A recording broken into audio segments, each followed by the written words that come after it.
Wonyukidde olunaku olwaliro nga poliisi ey'ebbendobendo lya Kira ey'Amambuka nga division mu Buwenge mu disitulikiti ey'Ejjinja etandise omuyiggo ogwa musajja mukulu Kagwensonyi eyaliko omukubiriza w'olukiiko olw'eggombolola ey'e Butagaya ono nga ye Aliyenka Moses agambibwa okukakana ku mwana we mwennyini gwe yeezaalira bw'atyo n'amutunuza mu mbuga za sitaani okusinziira ku bataka okuva ku kyalo ekya Mpemukira Busa mu ggombolola y'e Butagaya basabye poliisi ekwate musajja mukulu ono Kagwensonyi mu bwangu kuba ebikolwa nga bino biswaza nnyo kuba omwana we mwennyini amulumiriza nti mu kwenyoola n'okulwanagana nga mutuusako ogwa bulisamaanyi omwana yasobodde n'okumuluma ebbeere byonna abinnyonnyola. Mwana yamule nesina yaka mwana wakumba. Ero mwana yamule mukifuba yamulekera yabuwero. Security ngirala tumekanji government tuongana n'otuwako ku security ku muntu ono.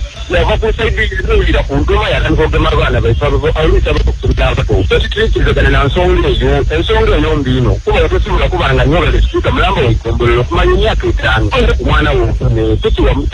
titiraga bukulu. Bino kunkulu kiso ate tibali tuyamba abandi tuyanze omuntu yali akurwa umwana kumwana umwana amuyumutaka njoro kubanja ivuze budunzi waberewe zayi none kereza asonge mtikala tala na juri kwa yenga na litu kweke songo tineyo afina ni voice vambula kwa wana bachala Ngana basafama tusobodde okwogerezeganyaamuko ne ssentebe w'eggombolola eno Ekadda Suuta Abudala akakasizza bino era asabye omwami ono Aliyenka Moses waali wonna abenga bw'atyo yeeyanjula ku poliisi kuba embeera ng'eno amazima tewooma. Abaana ali kwegana mwana yamukoba nti muna nakulumye gayibeere nga tuli kulwanagana yalabika bagamukoba ati bone gayibe ekaaye yavuirire wonajja amawulire gantuuka kunabuuza chairman mwami Kabuye yena yankuba ati ava kufuna kw'essimu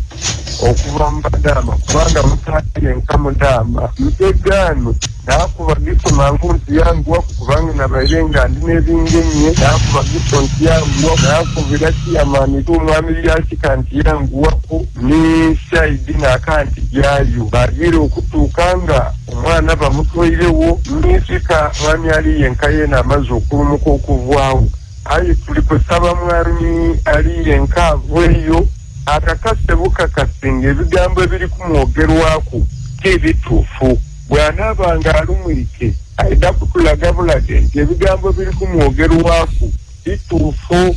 Ng'ebyo bizizza ku mabbali Wonyukidde olunaku olwaleero nga poliisi mu disitulikiti y'e Kamuli eriko omuvubuka w'emyaka 23 gyokka egy'obukulu ategeerekeseeko erya Luko omutuuze w'oku kyalo eky'e Bukaaye mu bitundu bya Namwendwa waadi mu Kamuli municipality e Kamuli gwetaasizza ku bataka ababadde bamukidde omukuba emigo emiyitirivu olw'omuze gw'abadde yeegulidde ogw'okubbanga emmwanyi z'abatuuze buli kiseera. Ono ku luno bamutebuse bamusoberedde bamukwatidde mu musiri gwa Mugere George mu bitundu bya Busanga zone mu Kamuli municipality nga yeekole ekigenye mwanya aziwulula ng'ezize ze yeerimira. Owaffe Rogers Dizala abitutuusaako. Ero mwibya isawa ina twamugemu nga kaya ali kuno paka betumulese ku police tulisaba government etwambe yambe kuchulite kuba government etulagira okulima emwanyi abavuka batulemesha twambibwa tutya kuberiya